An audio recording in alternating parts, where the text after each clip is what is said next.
So welcome back to our channel Vinaya's bro. So இன்றைக்கி நம்ம இந்த வீடியோவில் என்ன பார்க்க போகிறோம் அப்படின்னா, ஏன் படிக்கணும், எதுக்கு படிக்கணும், எப்படி படிக்கணும், எப்போ படிக்கணும், என்ன புக் படிக்கணும், இந்த மாதிரி நிறைய கொஷின்ஸ் அண்ட் குவரிஸ்க்கான பதில் தான் இந்த வீடியோ. ஸோ ஃபர்ஸ்ட் கொஷின், ஏன் புக் படிக்கணும், எதுக்காக புக் படிக்கணும், why should we read books? இந்த கொஷினுக்கான பதில் என்ன அப்படின்னா, it grows knowledge. Benefits of book பார்க்கலாம். It grows knowledge. நாலேஜ் அப்படின்ற ஒரு விஷயம் இந்த சொசைட்டி, பார்லிமெண்ட், நியூஸ் மட்டும் கிடையாது.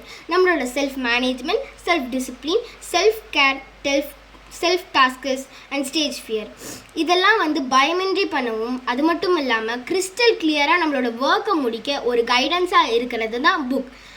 பேரறிஞர் அண்ணா சொல்கிறாரு, சாதாரண மாணவர்களையும் சாதனையாளர்களாக மாற்றுவதே நூலாம். ஸோ இதனால தான் நம்ம புக் படிக்கிறோம். செகண்ட் விஷயம், இட் ரெடியூஸ் அவர் ஸ்ட்ரெஸ்.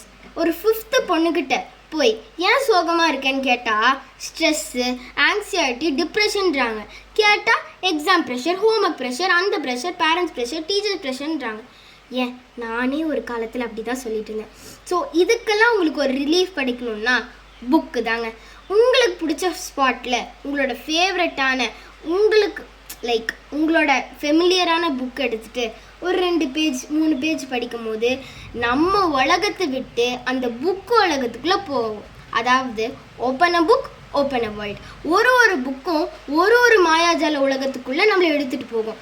அந்த எடுத்துகிட்டு போகிற ஒரு 2 மணி நேரம், சரி விடுங்க, ஒரு 20 நிமிஷம் இருக்கும் இல்லையா, that is the heaven. You can feel the heaven literally.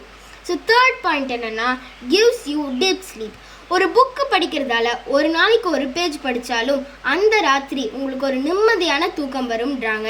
Dream, அதாவது கனவு காணுங்கள். நம்ம படுக்கும் போது கனவு காணும் இல்லையா, சில பேருக்கு ட்ரீம்ஸே வராது. பட் இந்த புக்கு படிச்சுட்டு நம்ம நைட்டு தூங்கும் போது அந்த புக்கில் என்ன டாபிக் படித்தோமோ அந்த கனவு தான் நம்மளுக்கு வரும்ன்றாங்க. இது நம்மளோட இமேஜினேஷன் பவரும் தரும். ஸோ இதனால நம்மளோட ஸ்லீப் டீப் ஸ்லீப் வரும், நம்ம நல்லாவும் ரிலாக்ஸேஷனாக தூங்கலாம். நெக்ஸ்ட்டு, பூஸ்ட் யுவர் மைண்ட் எப்போவுமே நம்மளுக்கு ஃப்ரெஷ்ஷாக வச்சுக்கிறது ஒரு விஷயம். அட்லீஸ்ட் நீங்கள் இப்போ ஒரு ஃபிசிக்கலாக இருக்கட்டும், இல்லை நீங்கள் மென்டலியாக இருக்கட்டும், இப்போ நீங்கள் ஒரு புக்கு படிச்சுன்னு வச்சுக்கோங்க, கண்டிப்பாக உங்களோட மைண்டுக்கு பார்த்திங்கன்னா அது செம்ம பூஸ்ட் எனர்ஜி கொடுக்கும். ஏன்னா நீங்கள் ஒரு புது ஃப்ரெஷ் டாப்பிக்கை நீங்கள் படிக்கும் போது அது உங்கள் மைண்டில் ஸ்டோர் ஆகும்போது மைண்ட் ஒர்க் பண்ணும். ஸோ லாஸ்ட் பாயிண்ட் என்ன அப்படின்னா, புக் அப்படின்ற ஒரு விஷயம் ரொம்பவே ஒரு வில் பவர் ஒரு சைல்டுக்குன்றாங்க. எல்லா செலிப்ரிட்டி ஆத்தர்ஸ் சொல்கிறாங்க, ஒரு குழந்தைக்கு முக்கியமான வில் பவரே அவங்களோட இமேஜினேஷன் தான். நான் குழந்தைய மட்டும் சொல்லலை, எல்லாத்தையும் தான் சொல்கிறேன். ஸோ இமேஜினேஷன் அப்படின்ற பவர் பார்க்க இத்துணுண்டு தான் இருப்பாங்க, ஆனால் அவங்களோட இமேஜினேஷன் வானத்தை தாண்டியும் இருக்கும் அப்படின்ட்டு ஆத்தர்ஸ் அண்ட் செலிப்ரிட்டிஸ் சொல்கிறாங்க. ஏன் அப்படின்னா, நம்ம புக் படிக்கும் போது நம்மளோட இமேஜினேஷன் பவரை இன்னும் பூஸ்ட் பண்ணும். உங்கள் ஃபோனில் இப்போ 50% தான் இருக்குது, நீங்கள் சார்ஜ் போட்டிங்கன்னா அது 100% ஏறதில்ல.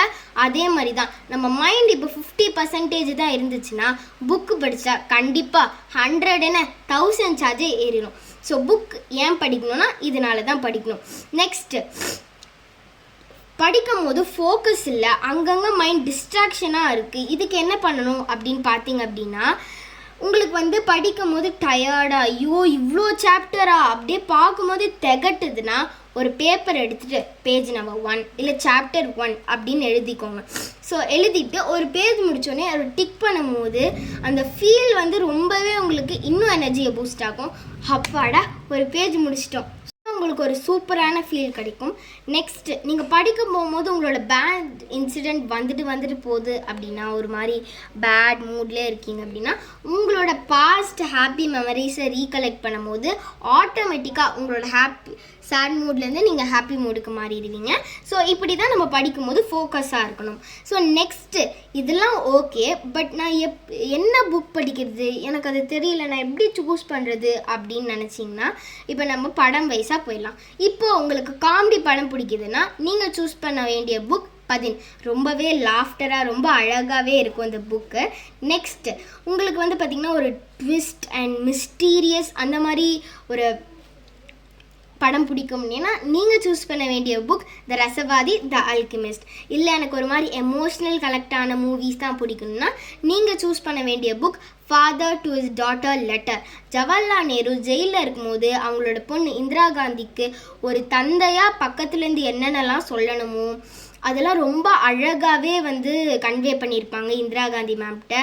இல்லை எனக்கு ஒரு மாதிரி செல்ஃப் கேர், ஒரு மாதிரி லைக் ரிலாக்ஸேஷனாக, ஒரு the art of simple living அந்த மாதிரி வேணும்னா நீங்கள் சூஸ் பண்ண வேண்டிய books zen the mega living. இல்லை எனக்கு ஒரு மாதிரி லைக் செல்ஃப் மோட்டிவேட்டடாக இருக்கும் அப்படின்னா திறமையன் திறவுகோள். இந்த மாதிரி நிறைய புக்ஸ் வந்து பார்த்திங்கன்னா த 5 AM கிளப் இந்த மாதிரி இருக்குது. ஸோ இப்போ நம்ம இந்த வீடியோவில் என்ன பார்த்தோம்? ஏன் படிக்கணும், எதுக்காக படிக்கணும், எப்படி ஃபோக்கஸாக படிக்கிறது, எந்த புக் படிக்கணும்னு பார்த்தோம். ஸோ இப்படி தான் இந்தந்த ட்ரிக்ஸ் வச்சு தான் நான் என்னோடய புக் ஜேர்னியை ஸ்டார்ட் பண்ணேன். ஸோ அதே மாதிரி உங்கள் புக் ஜேர்னியை ஸ்டார்ட் பண்ண என்னோடய மனமார்ந்த வாழ்த்துக்கள். அதே மாதிரி பேரறிஞர் அண்ணா சொல்கிறாரு, அறிவின் ஊற்றே புத்தகம், வீட்டிற்கு ஒரு நூலகம் அமைப்போம்.